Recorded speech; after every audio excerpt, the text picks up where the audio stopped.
कृष्ण उल्टी बात कह रहे हैं। वे कहते हैं जो पुरुष जो मिल जाए उसमें संतुष्ट हो तो फिर उसे कर्मबंध नहीं बांधते। इन दोनों की प्रक्रियाओं को समझ लेना चाहिए।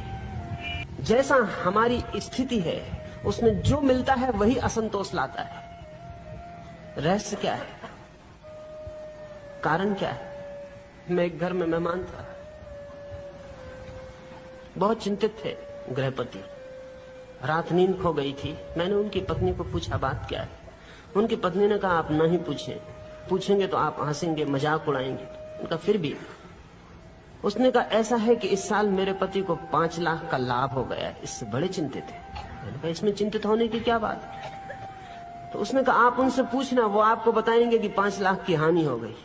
मैंने कहा तुम पहेलियां बूझते हो, तुम कहते हो 5 लाख का लाभ हुआ, उनसे पूछूंगा तो वो बताएंगे 5 लाख की हानि हुई। उसने कहा ऐसा ही हुआ है, लाभ 5 लाख का हुआ है, लेकिन उनको पहले ख्याल था 10 लाख का होगा, इसलिए 5 लाख की हानि हो गई।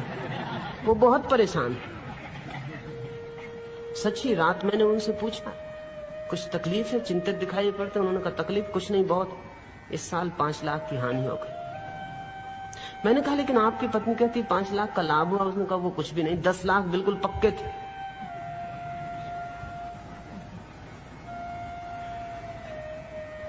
असंतोष का राज, असंतोष का भी अपना कीमिया है, केमिस्ट्री।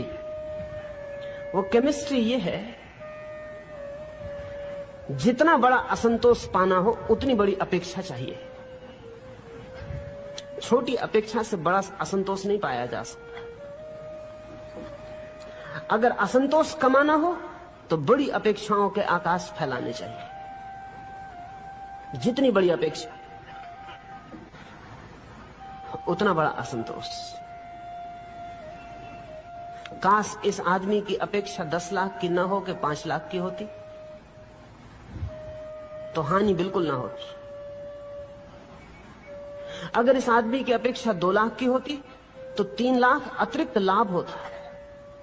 अगर इस आदमी की कोई भी अपेक्षा ना होती तो 5 लाख का शुद्ध लाभ था, हानि का कोई प्रश्न ना था। अगर इसकी अपेक्षा बिल्कुल ना होती तो 5 नए पैसे के लिए भी ये परमात्मा को धन्यवाद दे पाता। अपेक्षा 10 लाख की थी, 5 लाख के लिए भी धन्यवाद नहीं दे पा रहा है। 5 लाख जो नहीं मिले उनके लिए क्रोधित है। अपेक्षा जितनी बड़ी उतना बड़ा असंतोष, अपेक्षा जितनी छोटी उतना कम असंतोष। अपेक्षा शून्य, असंतोष बिल्कुल नहीं, ऐसा गणित है। कृष्ण कहते हैं जो पुरुष जो मिल जाए उसमें संतुष्ट है। कौन सा पुरुष संतुष्ट होगा? वही पुरुष जो अपेक्षा रहित जीता है, जिसका कोई एक्सपेक्टेशन नहीं है, जो ऐसे जीता है जैसे जीने के लिए कोई अपेक्षा की जरूरत नहीं है। फिर जो भी मिल जाता है वही धन्य भाग, उसके लिए ही वो प्रभु को धन्यवाद दे पाता है। फकीर जुन्नैद एक रास्ते से गुजरता था। जोर का एक पत्थर रास्ते पर पैर से टकराया, लहूलुहान हो गया पैर। जुन्नैद नीचे झुक गया और हाथ जोड़ के परमात्मा की तरफ धन्यवाद देने लगा। साथ में मित्र थे, उन्होंने कहा जुन्नैद पागल तो नहीं हो गए? हमने कभी सुना नहीं कि किसी के पैर में पत्थर लगे, लहू गिरे और वो परमात्मा को धन्यवाद दे। जुन्नैद ने कहा फांसी भी लग सकती थी। जुन्नैद ने कहा फांसी भी लग सकती थी। धन्यवाद देते हैं परमात्मा को कि सिर्फ पैर में पत्थर लगा और निपटे, फांसी भी लग सकती थी।